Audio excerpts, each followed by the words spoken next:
good day everyone. I am Generous Padillo, a Prepared 1 student. So, for today's video, I'm going to discuss my topic entitled Rules of Individuals in the Conservation of Natural Resources. Role of Individual in the Conservation of Natural Resources.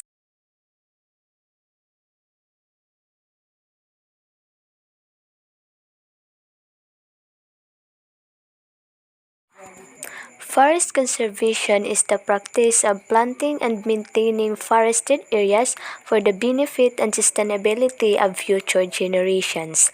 Forest conservation involves the upkeep of the natural resources within a forest that are beneficial to both humans and the environment.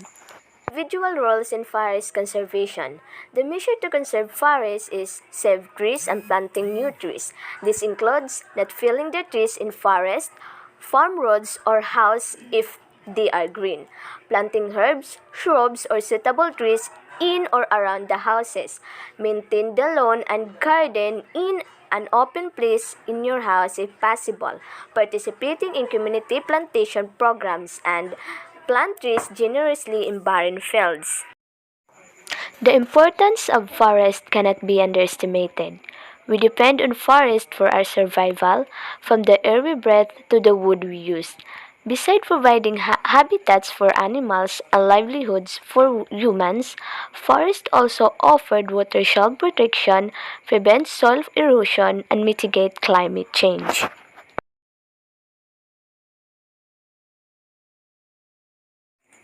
Water conservation is the practice of using water efficiently to reduce unnecessary water usage. According to Freshwater Watch, water conservation is important because fresh clean water is a limited resource as well as a costly one. Individual role in water economy.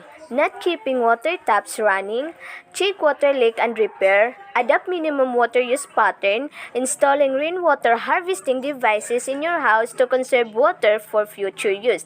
And another is save water lands, lakes, ponds, wells, and etc.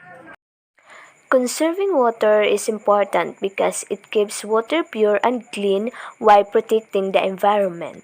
Conserving water means using our water supply wisely and be responsible. As every individual depends on water for livelihood, we must learn how to keep our limited supply of water pure and away from pollution.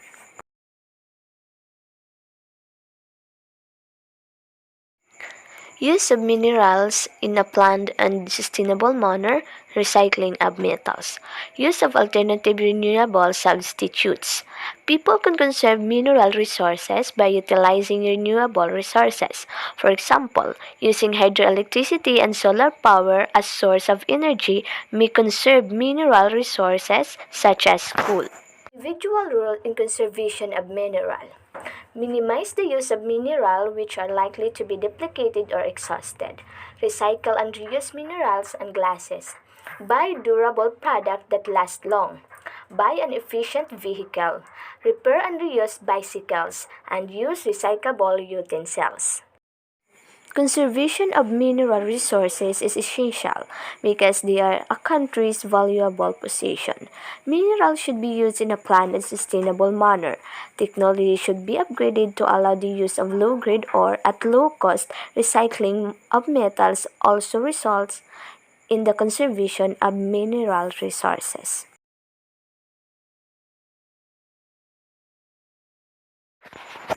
Food security is the measure of an individual's ability to access food that is nutritious and sufficient in quantity.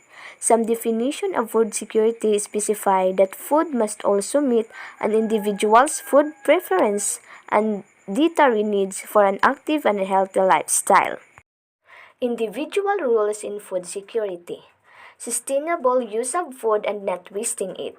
Consuming local and seasonal vegetable and so as to save energy on their transportation, storage, and preservation. And fertilize your crop primarily with organic fertilizer.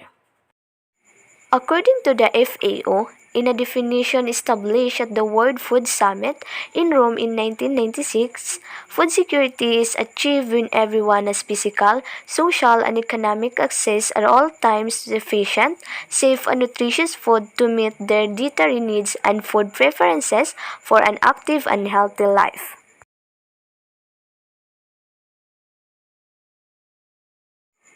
Energy conservation is the decision and practice of using less energy, turning off the light when you leave the room, unplugging appliances when they're not in use, and walking instead of driving are all examples of energy conservation. Individual rules in energy conservation and saving energy. Turning off lights, fan, or other appliances when not in use. Try to dry clothes in sunlight instead of drying of washing machine. Buying energy efficient appliances, always check energy consumption figures. At its core, energy conservation is the practice of using less energy in order to lower cost and reduce environmental impact. This can mean using less electricity, gas, or any other form of energy that you get from your utility and pay for. With finite energy resources available in our planet, active conserving energy when possible is beneficial individually and to our larger energy systems.